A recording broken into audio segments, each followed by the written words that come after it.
오늘 수요기도에 나오신 성도님들을 예수님의 이름으로 환영합니다. 기도드리겠습니다. 살아계신 아버지 하나님 은혜를 감사드립니다. 3일 지나며 저희들의 연약한 모습들을 다시 한번 돌이키고 이 시간 주의 말씀 앞에 엎드렸습니다. 주님, 저희들의 연약함을 긍휼히 여겨주옵시고 날마다 기도와 말씀으로 온전히 세워지는 복된 삶을 살아가게 하여 주옵소서. 이 시간 살아가는 성도들의 눈과 귀를 열어주시고 부족한 종의 입술을 십자가의 보혈로 인쳐 주옵소서. 우리 주 예수 그리스도의 이름으로 기도하옵나이다. 아멘. 찬송가 354장입니다. 354장 함께 찬양하겠습니다.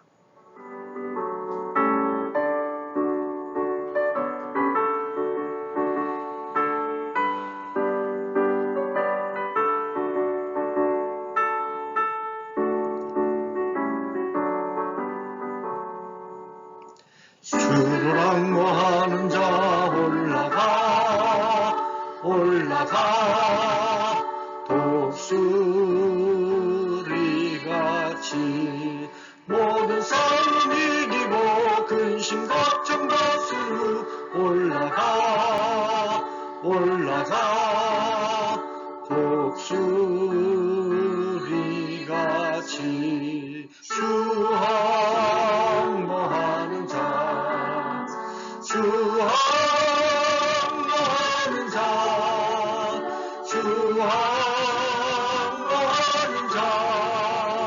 늘 강건하리라.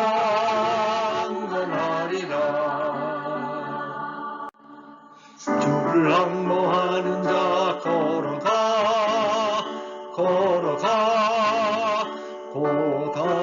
고단치 않네.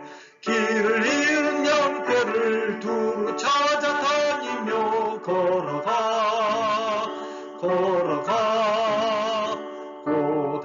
고단치 않네. 주 앙모하는 자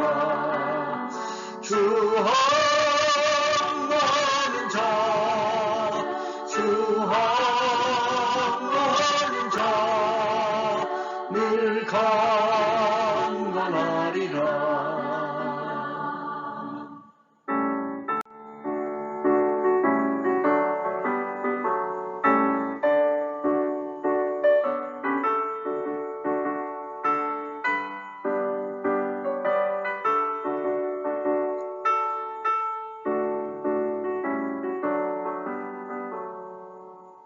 주를 앙모하는 자 달려가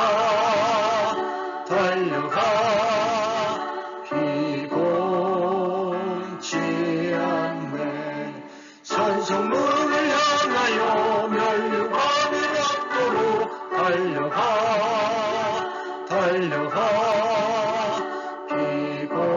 피곤치 않네. 주 앙모하는 자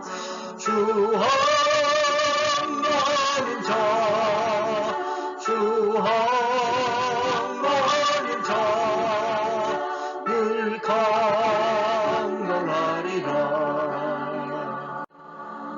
주를 앙모하는 자 올라가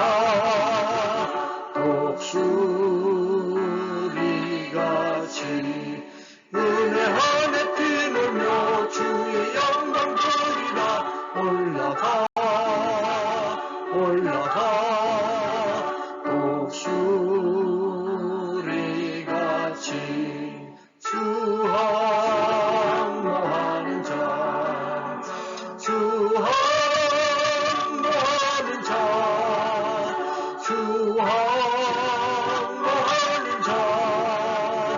늘 강건하리라.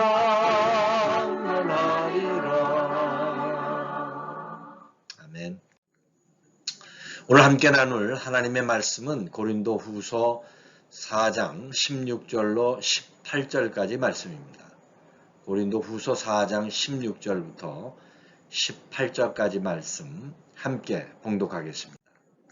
같이 읽습니다.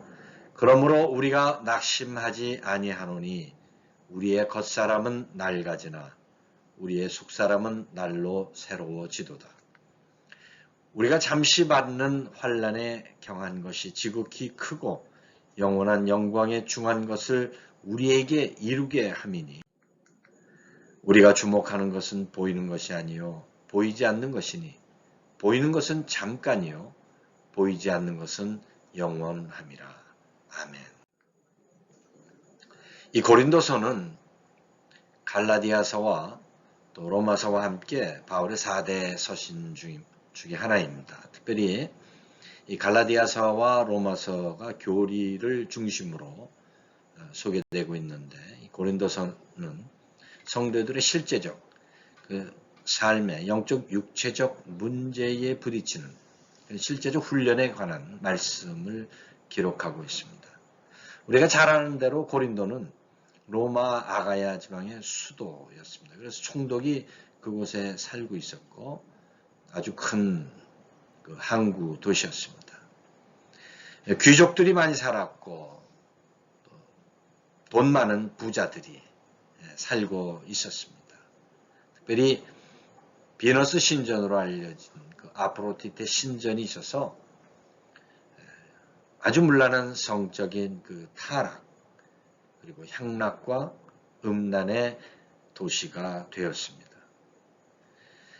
그 도시가 얼마나 타락했는지 그 음란과 방탄의 대명사를 고린도 사람들이라는 이런 말로 사용하기도 했습니다.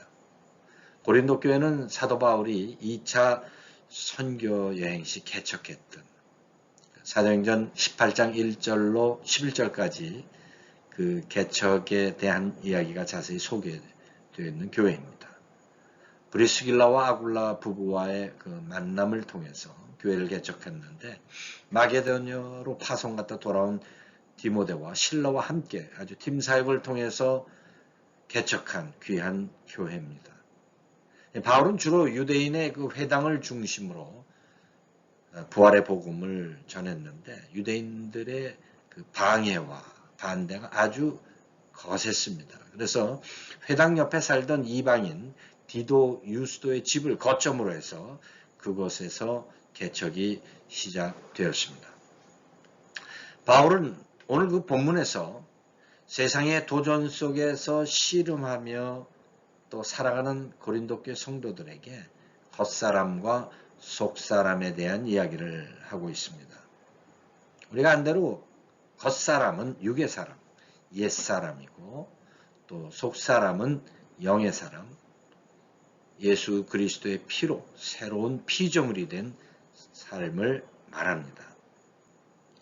예수를 믿고 새 사람이 되었지만 여전히 겉사람의 삶을 살아가는 당시의 성도들을 향해서 바울은 속사람의 삶을 살 것을 그들에게 권면하고 있습니다. 오늘 본문을 중심으로 이 속사람의 삶이라는 제목으로 여러분과 은혜를 나누고자 합니다. 바울의 뒤를 이어 2대 목회자가 됐던 그 아볼로 목회 당시에 또 그리고 그가 떠난 후에 아주 고린도 교회는 심각한 영적 리더십을 경험하고 많은 혼돈과 그리고 다툼 분쟁이 끊이지 않았던 교회입니다.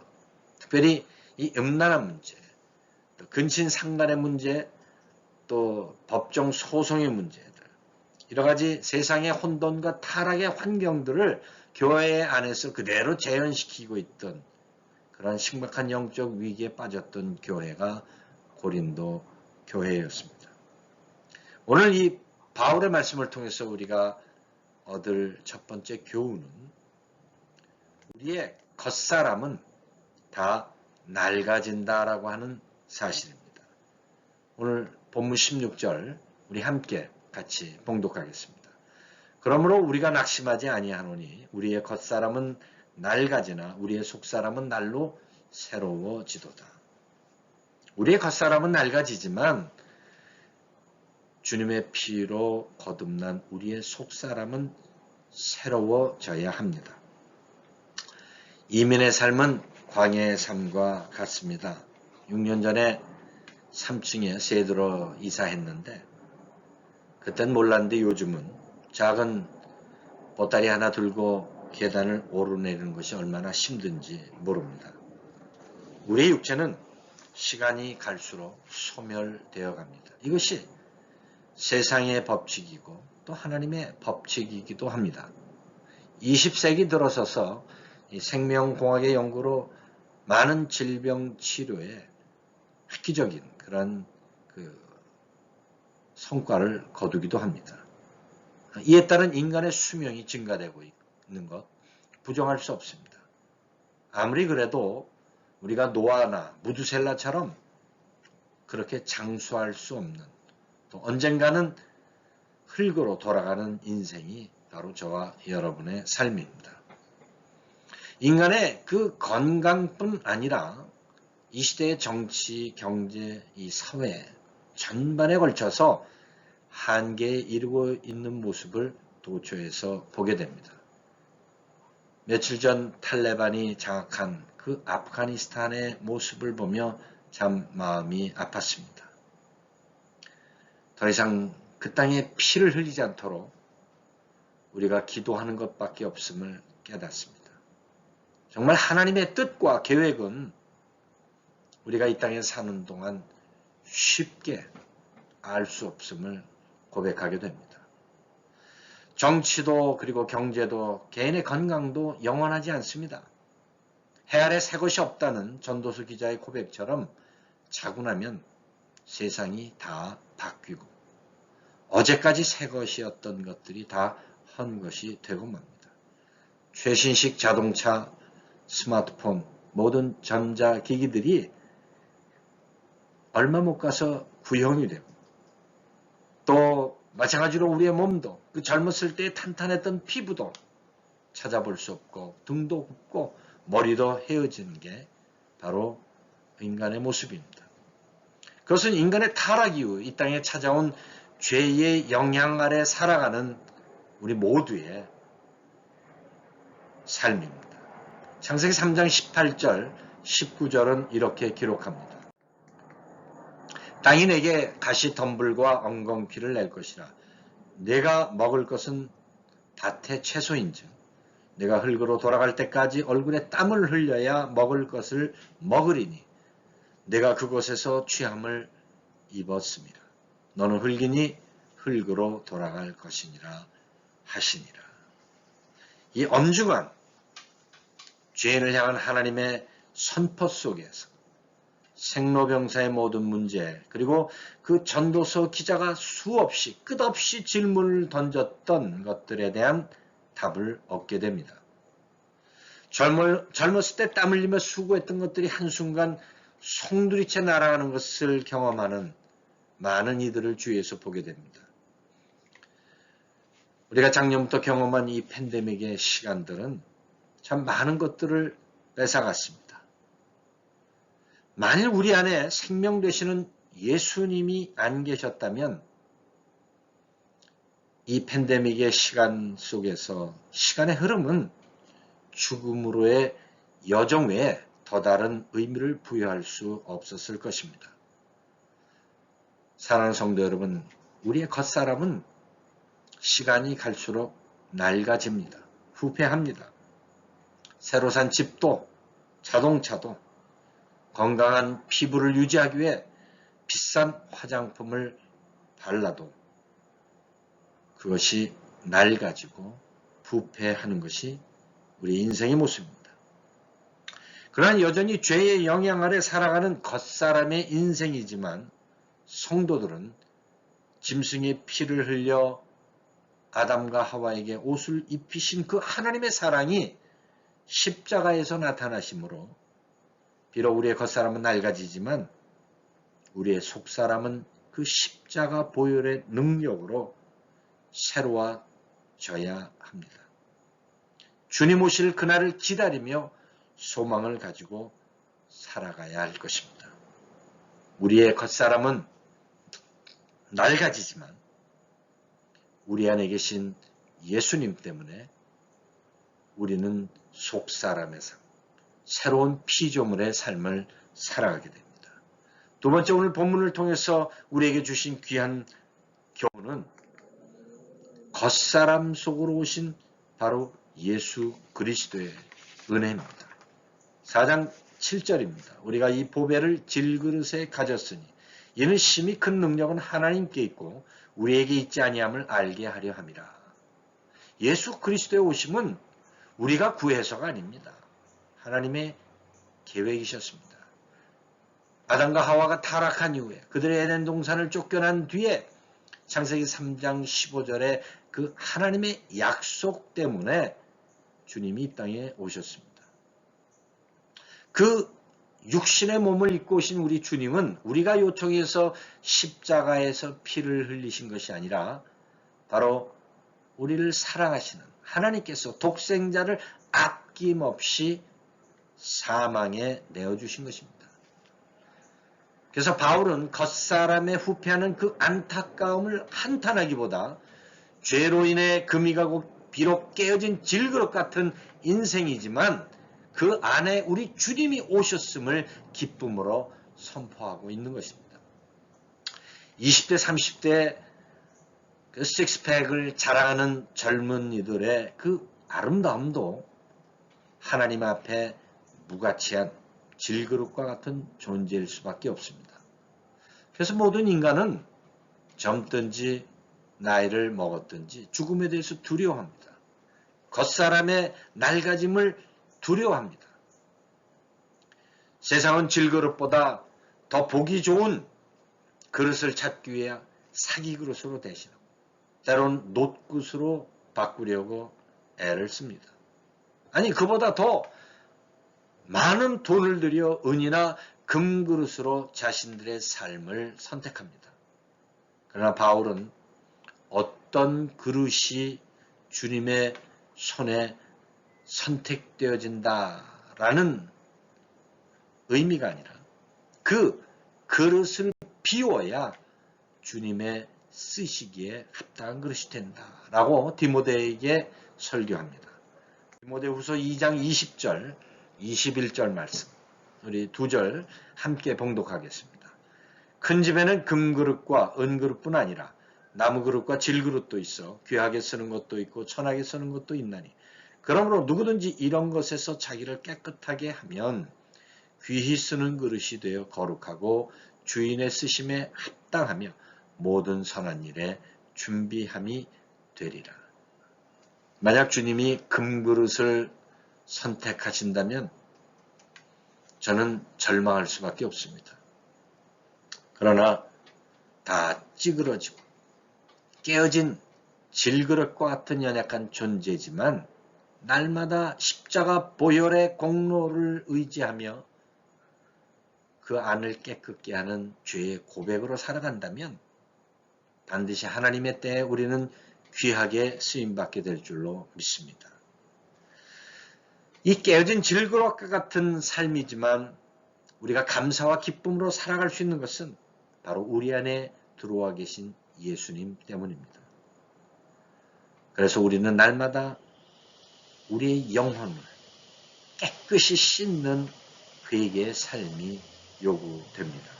그에게는 성령의 충만함을 경험하게 하고 주님과 깊은 교제를 하면서 그 주님이 우리에게 주신 그 놀라운 풍성한 은혜를 경험하게 합니다.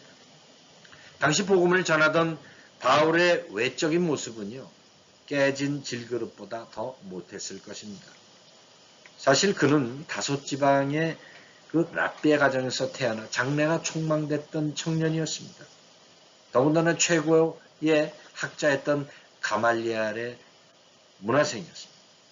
그러나 그가 로마의 시민권과 바리새인과 그리고 베냐민 지파의 자존심까지 다 내버린 것은 바로 다메섹 도상에서 주님을 만났기 때문입니다.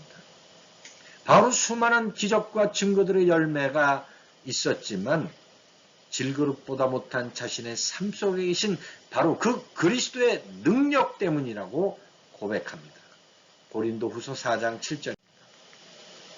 우리가 이 보배를 질그릇에 가졌으니 이는 심히 큰 능력은 하나님께 있고 우리에게 있지 아니함을 알게 하려 함이라. 미련한 자를 들어서 세상의 지혜로운 자를 부끄럽게 하시는 그 하나님의 그 역설적 진리가 담겨 있는 말씀입니다. 세상이 갈수록 교회와 성도들을 바라보는 시선이 차가워지고 있습니다. 함께 모여 나라와 민족을 위해서 기도할 때, 회개할 때에 오히려 시위 현장에 서 있는 수많은 그리스도인들을 보기 때문입니다. 묵묵히 십자가를 지시고 골고다를 향해서 올라가셨던 그 주님의 뒤를 쫓아야 합니다. 겉사람은 자신의 가치를 드러내고 주장합니다. 그러나 속사람은 묵묵히 십자가의 길을 걸어갑니다. 살고자 몸부림칠수록 겉사람의 수명은 그리고 그의 사명은 거두어집니다. 바울은 철저히 자신의 겉사람은 죽고자 몸부림치며 예수 그리스도를 드러내므로 속사람의 삶을 살았던 사도입니다.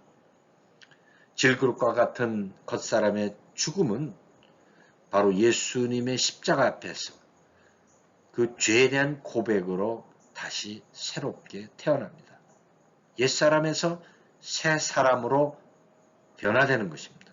주님은 우리에게 날마다 십자가에서 죽는 자기 부인의 삶을 명하셨습니다. 그리고 고통과 혼돈 가운데 있는 이 땅의 수많은 영혼들을 위해 부르짖도록 저와 여러분에게 사명의 십자가를 주셨습니다. 어떻게 바울은 그렇게 자신을 희생하며 예수 그리스도를 높일 수 있었을까? 오늘 본문의 마지막 구절이 우리에게 명쾌한 답을 줍니다. 세 번째 교훈입니다. 영혼을 소망하는 속사람입니다. 4장 18절 함께 봉독하겠습니다. 우리가 주목하는 것은 보이는 것이 아니요 보이지 않는 것이니 보이는 것은 잠깐이요 보이지 않는 것은 영원함이라. 사람은 무엇을 보느냐에 따라 그 삶의 가치가 결정됩니다. 이 먹는 것에 주목하는 자들도 있고 입고 몸을 치장하는 일에 집중하는 사람도 있습니다. 또 자동차이나 집이나 이런 외적인 화려한 것에 또 관심을 가지고 보는 사람들도 많이 있습니다. 무엇을 보느냐에 따라 그 사람의 삶의 가치가 결정됩니다. 이와 같이 세상을 바라보는 관점을 세계관이라고 하는데 예수를 믿기 전과 예수 믿은 후에 차이가 있다면 바로 이 세계관의 변화입니다. 세상을 바라보는 또 세상에 사는 가치관의 변화입니다. 그래서 그리스도의 세계관, 그리스도인의 세계관은 내 시각으로 보는 것이 아니라 주님의 시각으로 보는 것입니다. 이것을 킹덤 퍼스펙티브, 천국 관점으로 보는 세계관입니다. 에덴의 타락은 우리가 잘 아는 대로 보는 것에서 시작했습니다. 아담과 하와는 생명나무 되신 예수 그리스도를 보기보다는 선악과를 먼저 보았습니다. 그래서 그들은 넘어졌습니다. 주님이 이 땅에 오신 것은 우리들의 잃었던 그 영적 시각을 회복시키기 위해서 오셨습니다. 생명나무 되시는 그 예수님을 통해 장차 들어갈 천국을 바라보는 영적 시각을 회복시키기 위함이었습니다. 이 구약의 마지막 선지자가 세례 요한입니다. 그는 신약에 등장하지만 구약의 마지막 선지자입니다. 세례 요한은 마치 올림픽 성화 봉송 주자들이 일정 기간 달린 후에 그 성화를 넘겨주듯이 그 천국 복음에 관한 성화를 주님께 넘겨준 선지자였습니다. 이 모습을 마태는 3장 2절에 회개하라 천국이 가까이 왔다라고 외치는 세례 요한의 모습을 잘 그리고 있습니다. 이제 주님이 40일간의 긴 금식 기도야 그리고 사탄과의 영적 대결에서 승리하신 후에 이제 공생애를 시작하면서 첫 번째 메시지를 이렇게 선포합니다. 마태복음 4장 17절입니다. 이때부터 예수께서 비로소 전파하여 이르시되 회개하라 천국이 가까이 왔느니라 하시더라. 바로 이 천국 복음, 잃었던 천국에 대한 시각을 회복시키는 것이 주님의 지상 미션이었습니다. 세상을 바라보는 예수님의 시각은 바로 저와 여러분의 닫혔던 눈을 띄우게 하는 것입니다. 그래서 이 땅에 보이는 것이 아니라 보이지 않는 영원한 하늘나라를 바라보게 하셨습니다. 지금 우리가 살아가는 이 시대는 바로 다시 오실 주님을 선포하는 때입니다. 그 어느 때보다 천국을 바라보는 우리의 시선이 주님께 고정되어야 할 때입니다. 앞으로 심판때이라는 여러 가지 징조와 사인들에 대해서 우리는 영적인 눈을 열어 아주 클리어하게 보아야 합니다. 바울은 예수님을 만난 뒤에 닫혔던 영적인 눈이 열렸습니다. 그래서 주님을 보고 하늘나라를 보았습니다. 그의 눈에 비늘이 떨어지므로 그는 옛사람의 모습에서 새사람, 새로운 피조물로 변화된 세계관을 갖게 되었습니다. 사실 우리가 하나님의 나라를 보지 못하는 것은 잘 안 보여서가 아닙니다. 그것은 여전히 우리가 겉사람의 삶에 머물러 살기 때문에 못 보는 것입니다. 바울은 다메섹 도상에서 그 주님을 분명히 보았습니다. 이제 세상 것으로 채워진 우리 눈에 비늘이 떨어지기를 위해서 기도해야 할 줄로 믿습니다. 히브리 기자는 이 마지막 시대를 살아가는 성도들이 주목해야 하는 것에 대해서 아주 적극적이고 구체적으로 이렇게 외칩니다. 히브리서 12장 2절 말씀입니다. 우리 함께 봉독합니다. 믿음의 주여 또 온전하게 하시는 이인 예수를 바라보자. 그는 그 앞에 있는 기쁨을 위하여 십자가를 참으사 부끄러움을 개의치 아니하시더니 하나님의 보좌 우편에 앉으셨느니라. 아멘.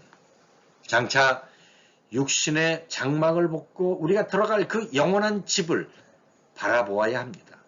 바울이 소망하고 주목하고 그리고 스데반이 돌을 맞는 순간에 바라봤던 그 천국, 보좌에 일어서신 그 주님을 이제 바라보아야 합니다. 바울은 그 어느 것 하나 부족할 것 없는 풍요 속에 살아가는 고린도 교회 성도들에게 계속해서 이렇게 외칩니다. 만일 땅에 있는 우리의 장막집이 무너지면 하나님께서 지으신 집 곧 손으로 지은 것이 아니요 하늘에 있는 영원한 집에 우리에게 있는 줄 아느니라.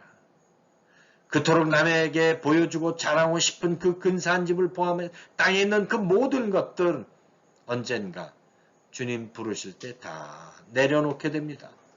장막집이 무너집니다. 그때가 올 것입니다. 이 장막집이 무너진다라고 하는 것은 그리스도의 재림을 말하는 우주적 종말도 이야기하지만 우리가 여러 가지 질병과 사고로 주의 부름을 받을 때 우리가 경험하는 개인적 종말을 의미하기도 합니다.